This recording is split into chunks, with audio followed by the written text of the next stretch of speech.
Jaipur commissionerate में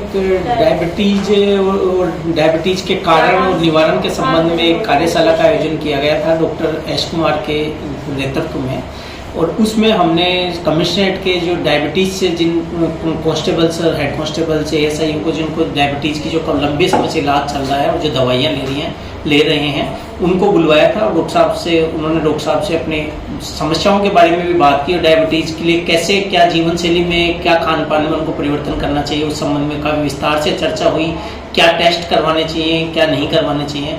तो doctor साहब ने उनकी जो क्वेरी थी उन क्वेरीज के बारे में बड़ा ही विस्तार से और बहुत ही सरल शब्दों में उनको बताया।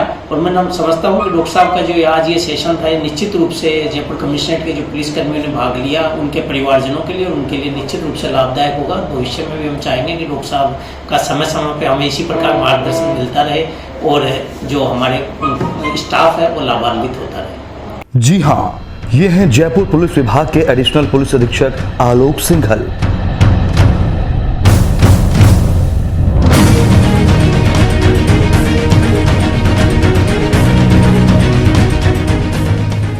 विगत दिनों जयपुर चांदपुर पुलिस लाइन में आलोक सिंह जी द्वारा डायबिटीज रीडिफाइंड सेमिनार का आयोजन किया गया। इस डायबिटीज सेमिनार को संबोधित करने के लिए भारत ही नहीं बल्कि विश्व विख्यात वैज्ञानिक डॉक्टर एस कुमार को आमंत्रित किया गया।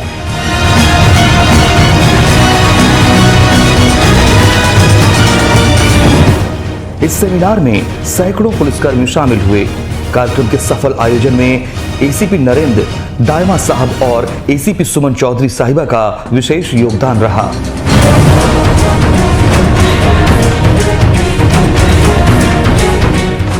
पुलिस कर्मियों को संबोधित करते हुए वैज्ञानिक डॉक्टर एस कुमार ने दावा किया कि भारत में अधिकांश डॉक्टर डायबिटीज की जांच मात्र 3 प्रकार की करवा रहे हैं जो कि अधूरी है।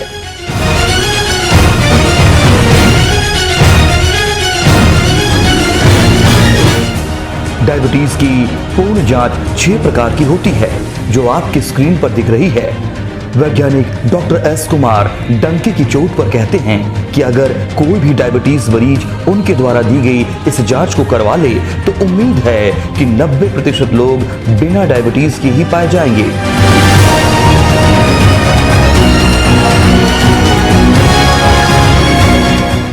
यानी कि डायबिटीज की दवा ले रहे मरीजों की संख्या 90% हो सकती है।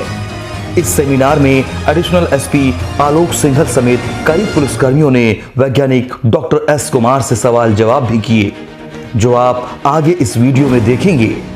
वैज्ञानिक doctor S Kumar appropriate diet therapy centre के संस्थापक हैं और भारत में इनकी जयपुर समेत 56 से भी अधिक शाखाएं हैं। साथ ही वैज्ञानिक doctor S Kumar PhD gold medalist scientist हैं। इन्हें 25 से भी अधिक वर्षों का तजुर्बा है। लोग इन्हें डायबिटीज किलर के नाम से भी जानते हैं। अब आप देखिए डायबिटीज पर वैज्ञानिक डॉक्टर एस कुमार का ये खास सेमिनार।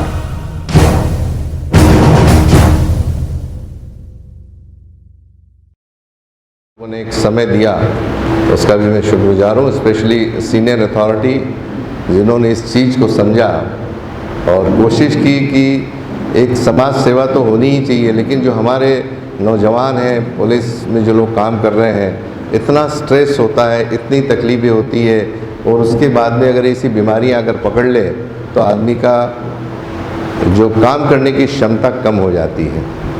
तो उस चीज़ को मुद्देनज़र रखते हुए उन्होंने इस प्रोग्राम का आयोजन किया है। मैं सीनियर अथॉरिटी का तहे दिल से शुक्रिया करता हूँ। मुद्दा आ गया फिर डायबिटीज़ का। ज़्यादा समय आप लोगों का नहीं लूँगा, लेकिन जो कुछ मैं बताऊँगा उसके पर ज़रूर गौर करिएगा। यहाँ पे जितने लोग अभी बैठे हैं उससे मैं गुजारिश करूँगा कि यहाँ पे कितने लोगों को डायबिटीज़ है, हाथ ऊपर करें। कोई बात नहीं, हाथ ऊपर करें, जिसको भी है, कोई डरने की बात नहीं है। ठीक है, चलिए हाथ ऊपर। मैं अभी कुछ लोगों से कुछ सवाल पूछूंगा, उसका जवाब मैं चाहूँगा कि वो दे मुझे। आप में से कौन है डायबिटीज़? आप लोगों में से आप हैं? थोड़ा सा खड़े होंगे तो सर आपका शुभ नाम? विजय सिंह। विजय सिंह। कितने साल से डायबिटीज़ है आपको? 3 साल। 3 साल से। आपने कौन से टेस्ट कराए आज तक? डायबिटीज़ हो गई है, इस चीज़ को लेके आपने कितने टेस्ट कराए? कौन कौन से टेस्ट हैं? और तो टेस्ट नहीं कराए। टेस्ट तो कराए होंगे ना कुछ डॉक्टर ने आपसे? क्या आपने मान लिया कि आपको डायबिटीज़ है, ऐसा कुछ है? ब्लड शुगर की जरूरत ब्लड शुगर की कौन सी है? खाने के पहले और बाद। खाने के बाद। इसके अलावा कोई तीसरी टेस्ट? और कोई टेस्ट नहीं। आपको टेस्ट भी नहीं मालूम दूसरे? चलिए, आपने डॉक्टर से कंसल्ट किया? अच्छा, अभी क्या गोलियां ले रहे हैं आप? के ग्लेम लेके बैठिए 2 मिनट। हाँ, इसके अलावा और किसको है यहाँ पे डायबिटीज़ जिन्होंने हाथ ऊपर किए थे? हाँ जी, आपका शुभ नाम? कृष्णपाल। हाँ जी, कृष्णपाल। कृष्णपाल जी। आपको कितने साल से डायबिटीज़ है? 4-5 साल से। 5 साल से। दवाइयाँ ले रहे हैं बराबर आप? टेस्ट कराते हैं रेगुलरली? कौन कौन से टेस्ट कराए आपने? खाली पेट का, हाँ। खाना खाने के 2 घंटे के बाद का, हाँ 3 महीने वाला, हाँ। और आंखों का भी टेस्ट कराया था। अच्छा, वो तो आँख खराब है नहीं हाँ, है ना, उसके लिए। इसके अलावा कोई टेस्ट आपको मालूम है जिससे आपने कराई हो? नहीं, और कोई टेस्ट लिखाई नहीं कराई आपने। आपके डॉक्टर्स कौन है यहाँ पे? जयपुर के हैं या आपके गवर्नमेंट के हैं? नहीं, गवर्नमेंट के ही है, जयपुर के ही हैं। अच्छा, ठीक है। इसके अलावा और कौन बात करना चाहेगा? हाँ जी, क्या शुभ नाम आपका? हाँ जी, परताराम सर। परसाम जी। परताराम। आपको कितने साल से डायबिटीज़ है? अब 5-7 साल से है मेरे। 7 साल से। आप कितने टेस्ट कराते हैं हमेशा? टेस्ट तो डॉक्टर साहब जो बताते हैं वो सारे करवाते हैं कि खाने के पहले, खाने के बाद? खाने के पहले के बाद के भी। और जब मेरा छोटा सा ऑपरेशन हुआ था, मैंने इंसुलिन से कम करवा के फिर लिया था। करा। अच्छा, अभी आप क्या गोलियां ले रहे हैं? अभी वो मेटफॉर्मिन वाली वो ले रहा हूँ। चलिए, ये टेस्ट और कोई बात करना चाहेगा अपनी तरफ से? भाई हाथ तो काफ़ी उठे थे लेकिन कोई बात नहीं कर रहा है। नाराज़ी है? हाँ जी,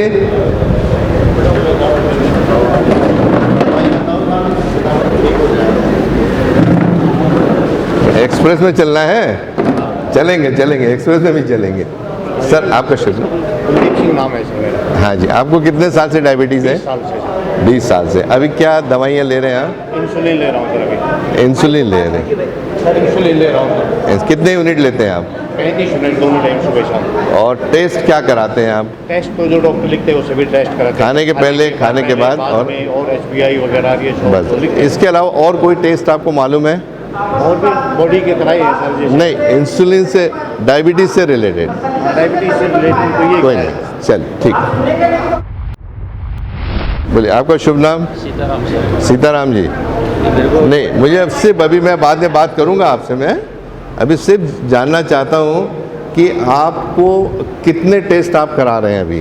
3 तरह का होता है, एक तो 3 मंथ का होता है। हाँ। एक खाने से बिफोर और आफ्टर। बस। इसके अलावा कोई नया टेस्ट आपको मालूम है? ये सर सारे टेस्ट करवाएं डॉक्टर साहब। नहीं, आपको कुछ मालूम है इसके अलावा? फिर मैं आता हूँ मैं बाद में। ये और तो सर- नहीं, चल बैठिए।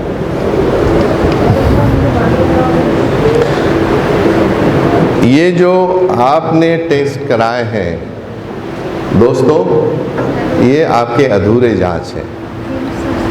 चूँकि मैं दवाई मैन्युफैक्चरर रहा हूँ, बायोकेमिस्ट हूँ, जब मैंने देखा कि जैसे भटनागर जी ने बोला, उन्हें जिन्हें कि आपके फैमिली में किसी को अगर टाइफाइड हुआ हो ठीक हो जाता है, मलेरिया ठीक हो जाती है, टीबी तक 6 महीने में ख़त्म हो जाती है। जैसे आप लोगों ने बोला, ऐसे 90% लोग भारत में हैं जो 20 साल, एक तो 20 साल वाले मिले, मेरे पास 35 साल से लोग हैं, 8 साल, 5 साल, 1 साल, लेकिन हमारी डायबिटीज़ कभी ख़त्म नहीं होती। ज़िंदगी भर हम गोलियां खाते रहते हैं। अगर ओरल हाइपोग्लाइसेमिक टैबलेट्स से अगर आपको रिजल्ट्स नहीं मिलते हैं तो डॉक्टर इंसुलिन चालू कर देते हैं। किसी ज़माने में, जैसा अभी हमारे कलीग ने बताया कि किसी ज़माने में ये जैसे टाइफाइड, मलेरिया, टीबी भी ठीक नहीं हुआ करती थी, लेकिन आज वो इतिहास हो गया है। पोलियो तक ख़त्म हो जाती है, फिर डायबिटीज़ क्यों नहीं ख़त्म होती? ये बेसिकली एक विषय है रिसर्च का कि ये क्यों नहीं होती। अगर मैं आज बोलूं आपको कि जितने लोग यहाँ पे बैठे हैं आप लोग, उसमें से 90% लोगों को डायबिटीज़ नहीं है, चौंकाने वाली चीज़ हो जाएगी। सही है कि नहीं? लेकिन कैसे कहें हम लोग? हमारे पास कुछ ऐसे एविडेंस बेस्ड वर्क होना चाहिए जिसके ऊपर आप भी उस पर विश्वास कर सकें। तो मुझे बताइए कि अगर एक छोटा सा सवाल मैं आपसे पूछूं कि अगर आपके घर में कुआं है और कुएं में पानी भरा है, तो क्या आप बगल वाले से पानी उधार लेंगे? कदापि नहीं। तो फिर हमने कैसे मान लिया कि हमको डायबिटीज़ जो है फास्टिंग, पोस्ट मील और HbA1c पे, कि हमारे बॉडी में क्या इंसुलिन बन रही है या नहीं बन रही है, हमारे बॉडी में कितने बीटा सेल हैं, हमारे बॉडी में C पेप्टाइड कितना है, ये जो सारी चीज़ें हैं ये भारत में टेस्ट बिल्कुल नहीं कराए जाते हैं। हमें अगर मैं डायबिटीज़ के बारे में पूछूं तो हर आदमी एक कॉमन सवाल देगा कि सर वो कुछ इंसुलिन बॉडी में नहीं बनती है, हमारे शरीर के जो पेंक्रेटिक सेल है उसके अंदर बीटा सेल है, वो शायद काम नहीं कर रहे हैं। लेकिन हमने क्या उसके टेस्ट कराए? नहीं। तो हम चल रहे हैं सिम्टम्स पे, वो सिम्टम हो गए। आपको सिस्टम पे काम करना पड़ेगा। तो इसके जो आपने टेस्ट करा, इसके अलावा और 3 तरह के टेस्ट होते हैं जो बताता है कि आपके बॉडी के अंदर इंसुलिन बन रही है कि नहीं। जैसे आप लोग फास्टिंग सीरम ग्लूकोज देखते हैं मॉर्निंग में, उस समय एक और टेस्ट कराना पड़ता है, फास्टिंग सीरम इंसुलिन। आपके बॉडी में कितनी इंसुलिन बन रही है तो हमने देखा ही नहीं, इसका एक टेस्ट होता है। दूसरा होता है एक C पेप्टाइड। C पेप्टाइड एक ऐसा टेस्ट है जो कंफर्म करता है कि आपके बॉडी में इंसुलिन बन रही है या नहीं। ये C पेप्टाइड तभी आता है जब बॉडी के अंदर आपके इंसुलिन बन रही हो। अदरवाइज आज जो बाहर से इंजेक्शन लेते हैं इंसुलिन के, उसमें ये C पेप्टाइड का तत्व नहीं, मॉलिक्यूल नहीं पाया जाता है। तीसरा एक टेस्ट है जिसको HOMA-IR बोला जाता है, homeostasis for model assessment. IR stands for insulin resistance. इसमें बताया जाता है कि आपके बॉडी के अंदर पैंक्रियाटिक सेल में कितने बीटा सेल जिंदा हैं, उसकी क्वांटिटी कितनी है और उसकी क्रियाशीलता कितनी है। ये सारे टेस्ट हमारे यहाँ भारत में कोई डॉक्टर्स नहीं करा रहे हैं। मुझे तो जानकर बड़ा आश्चर्य होता है कि राजस्थान में मैंने एक साल किसी ने बताया कि एक फास्टिंग और पोस्ट मील ये तीसरा जो टेस्ट है 3 महीने का, वो भी नहीं कराया जाता है। तो ये 3 टेस्ट जो हैं बहुत ज़रूरी है। जितने लोग आप यहाँ पे आए हुए हैं जिनको भी डायबिटीज़ है, ये कृपया ये टेस्ट ज़रूर कराएं। और मेरा विश्वास है कि आपको किसी को भी डायबिटीज़ नहीं निकलेगी। ध्यान रखिएगा मैं क्या बोला। शुगर बढ़ी हुई है आपकी। शुगर क्यों बढ़ी हुई है? क्योंकि उसका इस्तेमाल नहीं हो रहा है। इससे एक छोटा सा उदाहरण दूं कि अगर आप हाईवे पे चल रहे हैं और आजकल तो आदरणीय गडकरी जी ने फास्ट ट्रैक लगवा दिया तो गाड़ी फट से निकल जाती है। पहले के ज़माने में आपको पैसा देना पड़ता था और वहाँ से आप निकलते थे। तो वो जो टोल नाका है, तो एक गाड़ी, एक ट्रक आ रही है जो कैरियर है, आके खड़ी हो गई। अगर टोल नाका नहीं ओपन होता है तो उसके पीछे दूसरी ट्रक आके खड़ी हो गई, उसके बाद में तीसरी ट्रक आके, जो टैंकर हम कहलाते हैं। जैसे ही वो अगर नहीं है तो लगते, जो फर्स्ट टैंकर आपका खड़ा हो गया उसको आप बोलेंगे फास्टिंग शुगर, क्योंकि बाहर नहीं जा रही है। उसके बाद में जो सेकंड आया उसको आप बोलेंगे पोस्ट मील शुगर। और दोनों को एवरेज से उसका 3 महीने का एवरेज निकाला जाता है जिसको HbA1c बोला जाता है। अब एक छोटा सा सवाल मैं आपसे पूछूं कि अगर वो जो टोल नाका है, जो पॉइंट है, अगर वो खुल गया तो क्या होगा बताइए? गाड़ियाँ निकल गई। ऐसे ही अगर आपकी शुगर आगे निकल गई तो आपको डायबिटीज़ रहेगी या नहीं? बस इतना सिंपल सा मैं आपको कैलकुलेशंस बता रहा हूँ। इसलिए मैं बोलता हूँ डायबिटीज़ रीडिफाइन, उसकी डेफिनेशन चेंज करिए। और उसको मैंने की। आज भारत में 50 से ज़्यादा मेरे क्लिनिक्स हैं और मैंने अभी तक मेरे क्लिनिक में एक भी डायबिटिक पेशेंट नहीं मिला है मुझे, सो कॉल्ड डायबिटिक पेशेंट जो माना जाता है। क्योंकि आपको शुगर कम नहीं रही हो रही है तो आपको ओरल हाइपोग्लाइसेमिक टैबलेट्स में दिया जाता है। ओरल हाइपोग्लाइसेमिक टैबलेट जैसे ही देते हैं वैसे जो बॉडी के अंदर आपकी ऑलरेडी इंसुलिन बन रही है उसके ऊपर और एक्स्ट्रा इंसुलिन बनती है। तो बॉडी के अंदर आपके पास ऑलरेडी एक यूनिट है, बाय फोर्स आपने दूसरा यूनिट बनाया तो 1 + 1 हो गया, इट इज इक्वल टू 2। जैसे आप लोगों को हाइपरटेंशन के बारे में मालूम है वैसे ही एक शब्द मैं आपको बताना चाहूँगा आज, हाइपर इंसुलिनीमिया, यानी एक लिमिट के ऊपर इंसुलिन का होना उसको हाइपर इंसुलिनिया बोलते हैं, जो कि एक प्रोटीन मॉलिक्यूल है, इनका रेजिस्टेंस पैदा हो जाता है और इसको इंसुलिन रेजिस्टेंस बोलते हैं। अगर रेजिस्टेंस हो गया तो आपकी जो टोलना का जो एंट्री है वो आपकी बंद हो जाती है, शुगर आपकी नहीं जाती है। तो उसका और एक उदाहरण मैं आपको दूं, अगर आपके पास लॉक है और उसकी चाबी है, अगर वो नहीं खुल रही है तो हम क्या करेंगे, बता पाएंगे आप कुछ? लॉक और की दोनों है आपकी, नहीं खुल रहा है तो क्या करेंगे उसको? यूज ही करेंगे उसकी। हाँ जी, तोड़ तो के तोड़ेंगे फिर उसको। तोड़ेंगे, बराबर। क्या नाम आपका? रवि। रवि जी ने बोला है कि लॉक तोड़ देंगे। इसका और क्या चीज़ हो सकती है दूसरी? हाँ जी, ऑयल डालेंगे। क्या बात, तालियां बजाई भाई इनके लिए। जो ताला तोड़ेंगे इसका मतलब हो गया हमने टैबलेट दी, टैबलेट से नहीं हुआ, हमने इंसुलिन जलाने जैसी भी लगा के तोड़ना, लेकिन उसी चीज़ को थोड़ा सा एक ऑयल डाल के खोल दीजिए और आपका लॉक खुल गया। इसको इंसुलिन रिसेप्टर बोलते हैं। ऑयल खोल, अगर लॉक खुल गया तो आपकी शुगर अंदर आ गई, इसका मतलब आपकी डायबिटीज़ जड़ से ख़त्म होती है, हो सकती नहीं होती है। इसलिए दोस्तों जितने लोग आप यहाँ हैं बैठे हुए, एडिशनल टेस्ट ज़रूर कराएं। ये सभी लैब्स में नहीं होते। इंडिया में सिर्फ डॉक्टर कुमार के अलावा पूरे इंडिया में क्या वर्ल्ड में ये टेस्ट नहीं कराए जाते। ये टेस्ट, मैंने अपने आप को पहले ही बताया कि मैं एक विद्यार्थी हूँ।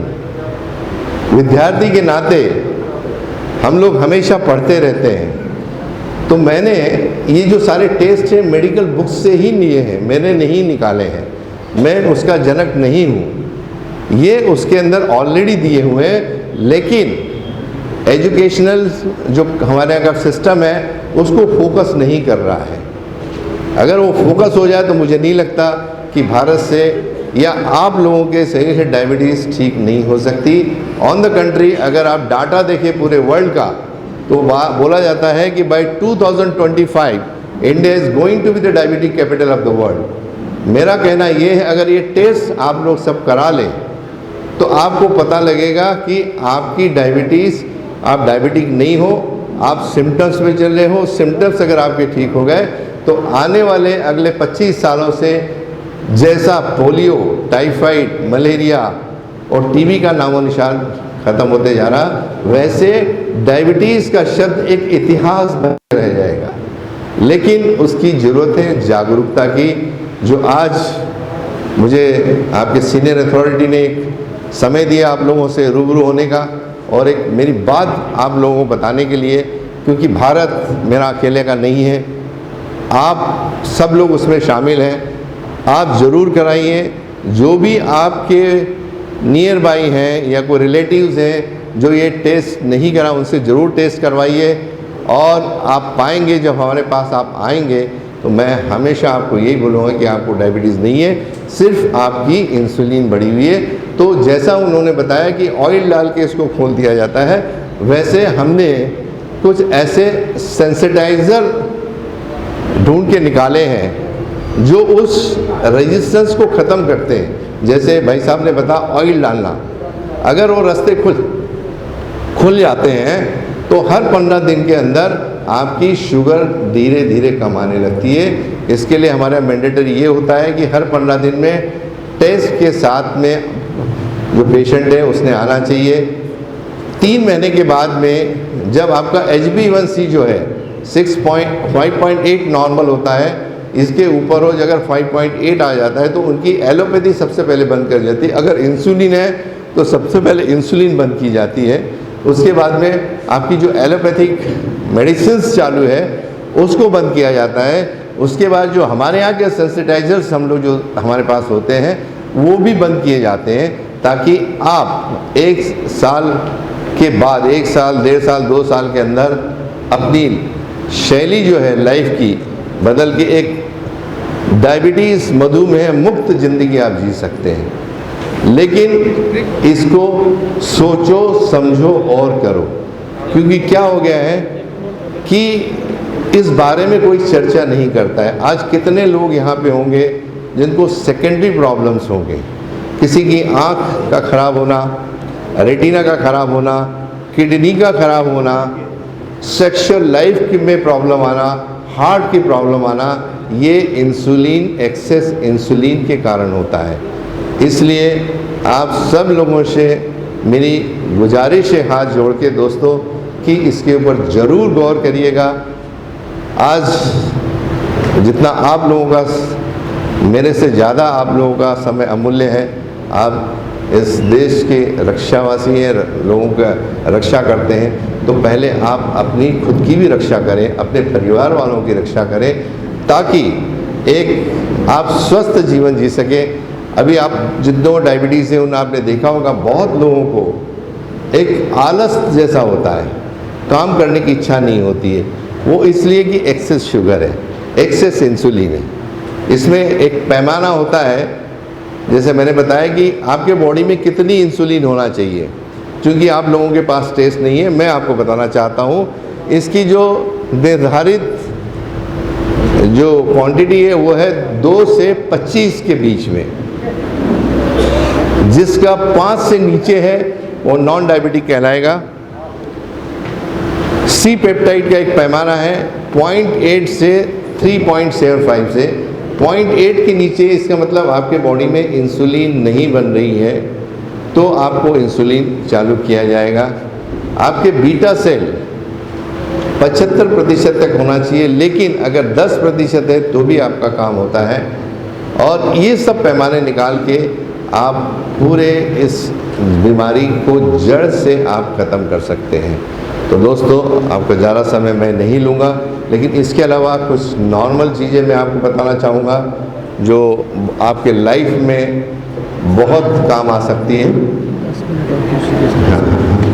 इसमें कुछ ऐसी चीज़ें भी हैं जो मैं आपको बताना चाहूँगा। खाने का तेल जो डायबिटीज़ के लिए सबसे बड़ी एक कॉज है आपके, इसमें किसी भी तेल में जब धुआं आता है, देखा आप जब गर्म करते हैं तो धुआं आता है, जब धुआं आता है तो उस धुएं को एक सर्वसाधारण धुआं नहीं समझिएगा। इसमें जो फैटी एसिड्स होते हैं हमारे ऑयल के अंदर, उसका रूपांतरण हो जाता है जिसको हम ट्रांस फैटी एसिड्स बोलते हैं। ये ट्रांस फैटी एसिड्स हमारे शरीर के लिए एक नया बॉन्ड लेके आते हैं, तो आपकी जितनी भी कोशिकाएं हैं उस कोशिकाएं के ऊपर एक कवर कर देते हैं, जिससे शुगर आपके सेलुलर लेवल पे नहीं जाती है और आपको डायबिटीज़ होने की संभावना 100% हो जाती है। इसलिए आपको एक ऐसा तेल चाहिए जो जिसमें धुआं नहीं आए। तो उसका जनरली अगर मैं आपसे सबसे पूछूं तो कोई बोलेंगे हम लोग सनफ्लावर लेते हैं, कोई बोलेगा सोयाबीन खाते हैं, कोई लोग बोलेंगे हम सरसों का तेल खाते हैं। ये एक मिला जुला कॉम्बिनेशन है जो भारत में लोग खाते हैं। लेकिन दोस्तों, ये विदेशों में सिर्फ फर्नेस ऑयल करके यूज़ होता है। सोचिए मैं क्या बोल रहा हूँ, फर्नेस ऑयल, बायोडीजल करके यूज़ होता है। सबसे अच्छी चीज़ जो है आपके खान पान में वो सफ़ेद मक्खन और घी है, इसका कोई सब्स्टिट्यूट नहीं है। लेकिन अगर आप डॉक्टर के पास जाएंगे, अगर आपने बोला घी खाते हैं तो सबसे पहला आता है भाई मर जाएगा, कोलेस्ट्रॉल बढ़ जाएगा, छोड़ दो। लेकिन घी सबसे अच्छा था, अच्छा है, अच्छा रहेगा। दूसरा जो है, जो खाने योग्य जो तेल है भारत में, जो भारत में पिछले 50 साल से बनता है और भारत से पूरे विश्व में एक्सपोर्ट होता है। चाइना के बाद भारत का दूसरा नंबर है। इसको alpha cardio rice bran oil बोला जाता है, चावल से बनने वाला तेल। ये आप लोगों को मालूम भी होगा, आपने देखा भी होगा, ये सबसे अच्छा तेल है घी के बाद। तो ये आपको चेंज करना चाहिए। जिन लोगों को ज़्यादा डायबिटीज़, उसको गेहूं का उपयोग न करके आपको जौ की रोटी जो आप लोग यहाँ खाते हैं, जो स्टेपल फूड कहलाता है, आपका बारले जो बोलते हैं, उसकी रोटियाँ खाएं आप लोग। गेहूं नहीं खाना है आप लोगों को, जौ की रोटी आपको खाना है। जितनी दालें आप ले रहे हैं उसकी क्वांटिटी आप बढ़ा दीजिए, 1 कटोरी की जगह 2 कटोरी खाइए। हरी सब्जियां जो हैं 1 कटोरी की जगह 2 कटोरी कर दीजिएगा। और रेगुलर में जो फ्रूट्स हम लोग खाते हैं उसकी क्वांटिटी थोड़ी लिमिट करके उसको ड्राई फ्रूट्स में कन्वर्ट कर लीजिए। ये ज़रूर नहीं कि आपको काजू खाना है या बादाम खाना है, आपको जो चने होते हैं अपने या मूंगफली होती है, ये भी आपके लिए सफिशेंट है। ये थोड़ी थोड़ी चीज़ें अगर आप लोग चेंज कर दे तो आप देखेंगे आपको अपने आप में बहुत चेंजेस आएंगे। और एक महत्वपूर्ण है आपके किचन में जो आपको चेंज करना है, जो आप नमक, आयोडाइज नमक खाते हैं, उसकी जगह आपको हमारे यहाँ जो भारत में पहले से खाया जाता सेंधा नमक, उसका उपयोग आप ज़रूर करें रेगुलर इसमें। तीसरा, जो हमारे यहाँ कोटिंग वाले जो बर्तन होते हैं, निर्लेप वगैरह जो बोलते हैं कि भाई इसमें ऑयल कम लगेगा, वो बर्तन का इस्तेमाल आप लोगों ने बिल्कुल ज़ीरो करना चाहिए। हमारे यहाँ जो एल्युमिनियम के बर्तन होते हैं उसका कम से कम इस्तेमाल हो या बंद करें आप लोग घर में। उसकी जगह स्टेनलेस स्टील के जो बर्तन होते हैं उसका इस्तेमाल हो। और एक और चीज़ होती है माइक्रोवेव, जैसे बहुत जल्दी चीज़ें आपके यहाँ गर्म पकती हैं, बहुत जल्दी होती है, उसके जगह नॉर्मल ओवन जो होता है उसका इस्तेमाल करें। अगर और आपको अच्छा होना है तो जो हमारा रेगुलर पीने का पानी है उसके अंदर आप फिटकरी जो पहले हम लोग घुमाते थे उसको एक बार फिटकरी आप घुमा दें उसमें और वो पानी का इस्तेमाल करें।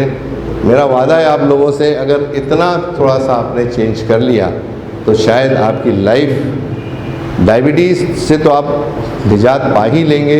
अगर ये रिपोर्ट्स आपके हमारे पास आते हैं, हम आपको बता सकते हैं कि आपको डायबिटीज़, सबसे पहले आप ये करें कि ये रिपोर्ट निकाल के पहले ये तो तय करें कि आपको डायबिटीज़ है या नहीं, इसके बाद फिर सेकेंडरी होती है।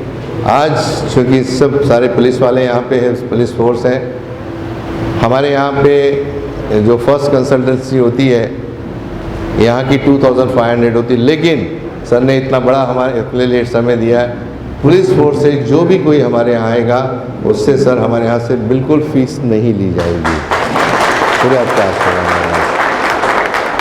आप कभी भी आइए हमारे यहाँ। हमारे 2 क्लिनिक हैं यहाँ पे, एक वैशाली नगर में है, एक मालवीय नगर में है। आपको नंबर मिल जाएंगे, आप निकालें और आप लोगों के जो हम कर सकते हैं अपने तरफ से वो ज़रूर करेंगे। लेकिन जो टेस्ट हैं वो आपको बाहर से करा के लेने के आना है, हम लोग वो टेस्ट नहीं कराते हैं। अभी एक छोटा सा समय 5 मिनट आप लोगों से लेगा। अभी किसी के जहन में अगर कोई सवाल है तो मैं चाहूँगा कि वो आप मुझसे इस महफिल में या इस सेमिनार में आप लोग मुझसे सवाल कर सकते हैं, ताकि एक आदमी का सवाल के जवाब बाकी जो 99% लोग हैं उनकी आंखें खोल सकता है उस सवाल से। मैं sir on the behalf of police personal मैं आपसे 2-3 चीज़ें जानना चाहूँगा। जी हाँ सर। एक तो ये ज़्यादातर हमारे जवान हैं, हमारे क्या एक्चुअल में आपने जो बताया ना खाने की हैबिट्स, वो बड़ी ही इरेगुलर है। जी हाँ, जी हाँ। टाइमिंग कोई फिक्स नहीं है, सुबह जल्दी खा लिया फिर शाम को लेट तक खाते हैं, दिन में फिर कुछ ना कुछ खाते रहते हैं। एक तो बेसिक इनकी सबकी क्वेरी है, ये पूछ नहीं रहे होंगे लेकिन इनके सब में कि क्या टाइम खाने की हैबिट्स में या टाइमिंग में कोई चेंज करके फिक्स अंतराल से खाना खाएं, ऐसा करने के बाद से डायबिटीज़ पे कुछ अंकुश लग सकता है क्या? दूसरा, जो गेहूं की मात्रा आपने बताई वो एक्चुअल में सही बात है, डॉक्टर साहब ने जो बताया बहुत ही सही है। और अपन देख भी रहे होंगे जितने भी आजकल गेहूं की रोटी सस्ती है और मिक्स रोटी खाते हैं, देसी रोटी खाते हैं, वो महंगी है। इसी कारण से है कि मिक्स और मोटा अनाज जो कहते हैं वो खाना चाहिए, लेकिन अपन खाते नहीं, सबको एकदम मैदा माफिक गेहूं की रोटियाँ चाहिए, सफ़ेद एकदम सफ़ेद। जबकि सफ़ेद चीज़ें जो होती है ना वो बेसिकली दुश्मन है शरीर की, कोई भी सफ़ेद चीज़ है। तो उनके बारे में डॉक्टर साहब ने बताया। तीसरा मेरा डॉक्टर साहब एक सवाल ये था इसके बारे में, डायबिटीज़ के बारे में, कि क्या जीवन शैली में क्या अपन रूटीन में क्या परिवर्तन करें अपनी लाइफ स्टाइल में कि जिससे खाने पीने के अलावा जिससे हम डायबिटीज़ पे अंकुश बिना अपनी नौकरी के साथ साथ ही हम बिना कोई विशेष प्रयास किए हुए और हम उस पर अंकुश पा सकें और उससे छुटकारा हमें मिल सके, और न केवल डायबिटीज़ बाकी अन्य जो छोटी मोटी बीमारियां होती हैं उनसे भी हमें छुटकारा मिल सके। चलिए सर, बहुत बहुत धन्यवाद। आपका सवाल बहुत ही आपका उम्दा है, बहुत नॉलेजेबल है। इसमें सबसे पहले थोड़ा सा मैं अभी समय लूँगा कि सर ने एक सवाल पूछा है। देखिए, जब इंसान ने जन्म लिया तब कुछ गाइडलाइन हमारे साथ भगवान ने दी है, जिस गाइडलाइन के बारे में कोई नहीं। आज अगर आप कोई फ्रिज ले लीजिए या कुछ ऐसा एपरेटस ले, उसके साथ में एक छोटी सी एक चिट्ठी आती है, कार्ड आता है इंस्ट्रक्शन के कि इतने वोल्ट पे ये चलेगी, इतने में आपको सर्विसिंग करना इतना है। वैसे ही इंसान के लिए भी है। हमारे भारतवर्ष का जो खान पान है आज, वो है सर कल्चरल है। सेकंड, इट्स इमोशनल, हमको अच्छा लगता है खाते हैं।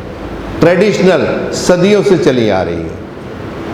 और हम लोग भारत में मास साइकोलॉजी में, ये भारत नहीं पूरे वर्ल्ड में देखेंगे, हम लोग मास साइकोलॉजी में जीते हैं। लेकिन हमारी जो बॉडी है, पूरे विश्व के जितने लोग हैं इस धरती पे जन्म लिया है, वो जो है उनकी गाइडलाइन और हमारे गाइडलाइन में कोई फ़र्क नहीं है। हम लोग साइंस के ऊपर जी रहे हैं, साइंस के ऊपर चल रहे हैं। मेडिकल साइंस हमको रोक सकता है, लेकिन जीने का चाह हमारी साइंस। और साइंस ये बोलता है कि जो हमारा बॉडी का ब्लड पीएच है वो 7.4 है, जिसको जो साइंस के लोग हैं वो समझ सकेंगे। उसको हम स्लाइडली अल्कलाइन बोलते हैं। जैसे हम दवाइयों की कोई निजायत करते हैं तो बॉडी में जाने के पहले उसका एब्जॉर्शन, उसका एसिमिलेशन, उसके बाद में उसका इंटरएक्शन और उसका एक्सक्रीशन, शरीर के बाहर वो कैसे जाए, ये हमारी बॉडी डिसाइड करती है। और इसको डिसाइड करने के लिए जैसे हम जैसे कहीं जैसे एयरपोर्ट से आए, हम लोग एयरपोर्ट क्रॉस किया, फिर टैक्सी में बैठे, फिर यहाँ आए, फिर यहाँ से पैदल चले, तो जो एक कनेक्टिविटी है इसको हम लोग एंजाइम बोलते हैं। तो अनफॉर्चुनेटली जो मैंने आपको बताया कि ये सारी चीज़ें भारत में जो हम लोग खा रहे हैं 90% ये एसिड्स हैं। तो जो चाय और कॉफ़ी की आदत हमारे इसमें पड़ी है ये एसिड्स हैं। तो इसके लिए आपके पास में एक विकल्प है ग्रीन टी का, या ऐसी कोई भी चाय जिसके अंदर चाय पत्ती ना पड़ी हो। शुगर एसिड, उसके जगह आपके पास विकल्प है गुड़ का। आप गुड़ का इस्तेमाल जो पुराने ज़माने में हम लोग करते थे। तीसरा जो बहुत ज़रूरी है, जिससे हम लोग बड़े मन से जुड़े हुए हैं, दूध शरीर के बाहर तो अल्कलाइन है, लेकिन शरीर में जाते वक्त एसिड हो जाता है। वो नींबू का पानी बाहर एसिड है, शरीर के बाहर जाके अल्कलाइन हो जाता है। तो ऐसी जो कुछ चीज़ें हैं, हम किस समय पे खाएं, कैसे खाएं, उसके बारे में मेरा जो विश्लेषण अलग है साइंस का। साइंस बोलता है जब भी आपको भूख लगे आप खा लीजिएगा, लेकिन हम कोई समय निर्धारित नहीं कर सकते। अगर हमें यूरिन आती है रात को तो हम नहीं रुक सकते, हमको जाना ही कॉल है, नेचुरल कॉल आए आपको जाना ही पड़ेगा। तो डिसाइड हमने नहीं करना है, हमारी बॉडी तय करती है कि उसको भूख लगी है तो उसको दवाई नहीं, थोड़ा सा खा लें। इस तरह से जो अगर अल्कलाइन फूड, जितनी सब्जियां हैं ये सब अल्कलाइन है, दालें सब अल्कलाइन है, गेहूँ अल्कलाइन है लेकिन प्रो इन्फ्लेमेटरी, चावल अल्कलाइन है। नॉन वेज यहाँ थोड़ा सा डिफरेंस आता है कि जो नॉन वेज है वो एसिडिक फूड में आता है कि वो हमारे लिए बना नहीं है, लेकिन वो कल्चर में हम लोग सब लोग खा रहे हैं, बहुत लोग खा रहे हैं। तो ये चीज़ों को मद्देनज़र देखते हुए समय की पाबंदी सब लोगों को है। आप वो चीज़ खाने की चेष्टा करें जो शरीर आपको एक्सेप्ट कर रहे हैं। यानी आज की पोजीशन में ऐसा है कि हमारे पास पेट्रोल की गाड़ी है, पेट्रोल का इंजन है, लेकिन उसके अंदर हम डीजल डाल के हमारी गाड़ी चला रहे हैं, तो हमारा शरीर कितना साथ देगा आप सोच सकते हैं। जैसे एक घर घंटी जो बोलते हैं हम लोग, जो गेहूं पीसने की होती है, तो वो बनी हुई है गेहूं के लिए। अगर उसके अंदर हम थोड़ा भी कंकड़ डालेंगे तो उसके दांते खराब हो जाएंगे, निकल तो जाएगा। तो ये जो है, जो सर ने जो सवाल पूछा बहुत अच्छा है। ये चीज़ें आपके हाथ में है, आपको क्या खाना क्या नहीं खाना ये आपके हाथ में है। चाय कॉफ़ी की आदत हमको बहुत ज़्यादा पड़ी है, रोज़ थोड़ा सा भूख लिए हम लोग खा लेते हैं, इससे आपको तकलीफ़ें होती है। आप ग्रीन टी लीजिए, आप उसमें धनिया डाल लीजिए, आप जो कड़ी पत्ता आता है, कड़ी पत्ता होता है ना जो करी लीव्स, उसके एक 4 पत्ती डाल के आप चाय बना लीजिए, आपके ये सेहत के लिए काफ़ी फ़ायदेमंद है। और बाकी चीज़ें मैंने बताई, उसके साथ एक्सरसाइज आप लोग करते ही हैं। आप लोगों में नींद नहीं हो पाती बहुत बार इसमें से।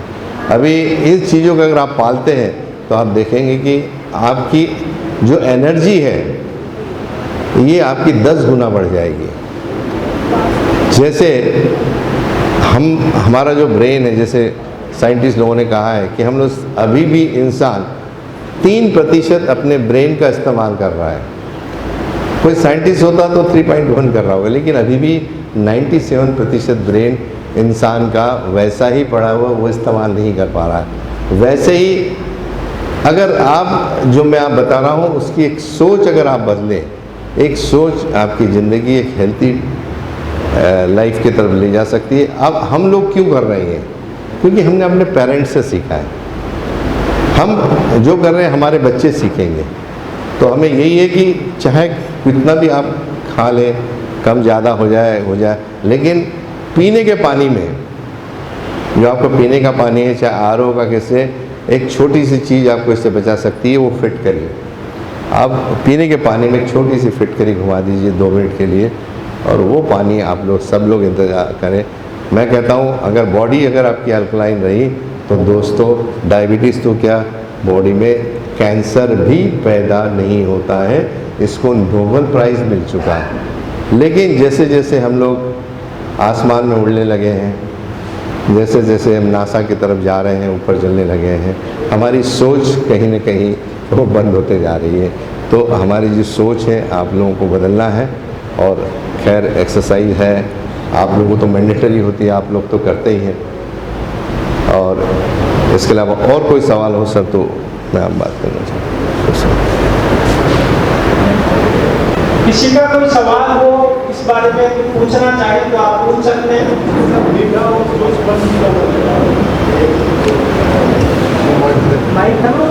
आप तक माइक पहुँचा जाए। बोलिए क्या बोलना चाहते हैं आप? डॉक्टर साहब बताते हैं कि शुगर में मीठा नहीं खाना आपको, हाँ जी।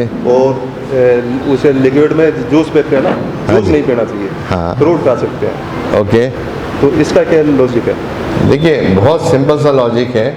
मीठा आपने जो फ्रूट और इसमें कहा, तो आप फ्रूट इसलिए खाने के लिए क्या फ्रूट खाने के लिए? हाँ, जूस नहीं पीना, फ्रूट खा सकते हैं। फ्रूट में फाइबर होता है तो आपके डाइजेशन के लिए काम आता है। जो जूस होता है वो प्लेन फ्रक्टोज होता है, वो प्योर हो गया। फ्रक्टोज होता है, इसके लिए वो बोलते हैं पीने के लिए।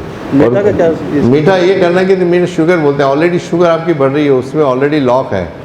आपको डायबिटीज़ है, मुझे डायबिटीज़ नहीं है, हम दोनों एक जैसा खाना खाएंगे, मेरी शुगर नहीं बढ़ेगी, आपकी बढ़ेगी। क्योंकि वो जो आपके पोर्स है, मैंने बताया लॉक लगे हैं, अगर वो खुल गए तो आप भी वैसे ही खाएंगे जैसे हम खाना खाते हैं, तो डायबिटीज़ कहाँ रहेगी।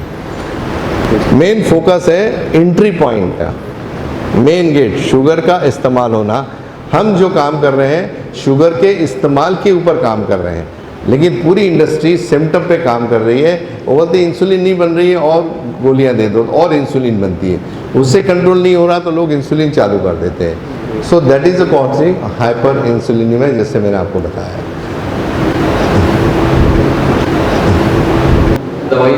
एब्सोल्युटली बी कंफर्टेबल, ये एक जनरल डिस्कशन है जिसमें अगर आपका एक सवाल, जैसे मैंने बोला कि बाकी के जितने लोग बैठे हैं उनकी धारणा को बदल सकता है, उनकी सोच को बदल सकता है। चलिए, मुझे लगता है दो चीज़ें मैं हमेशा बोलता हूँ इसमें, या तो आप टोटली कन्विंस हैं जो मैंने बात की, या टोटली कंफ्यूज हैं। दो चीज़ें मैं बोलता हूँ, ये मेरी सोच है, लेकिन आप अगर कन्विंस हैं मेरी बातों से तो जो आपने यहाँ जो वक्त दिया, जो मेरी दो बातें आपने सुनी और उससे अगर आपकी ज़िंदगी बदल सकती है तो एक विद्यार्थी होने के नाते मैं अपने आप को बहुत भाग्यशाली समझूंगा। धन्यवाद।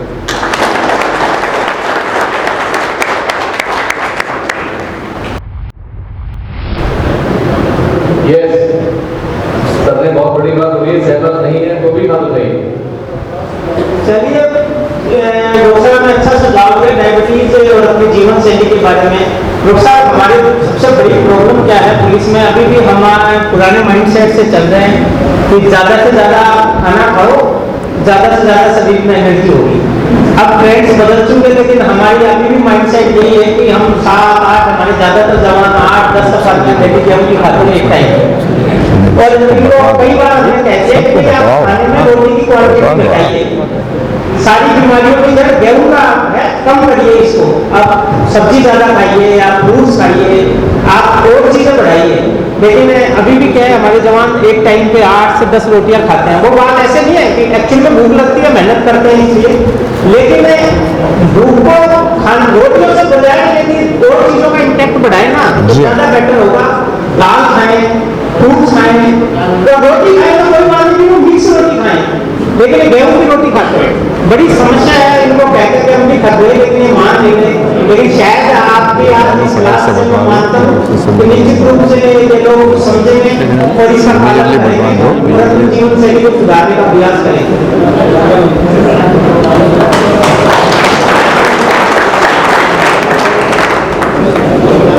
अभी जैसे सर ने बताया कि 8-10, मैं बोलता हूँ 15 रोटियाँ खाइए, हमें कोई दिक्कत नहीं है, लेकिन उसका डाइजेशन होना चाहिए।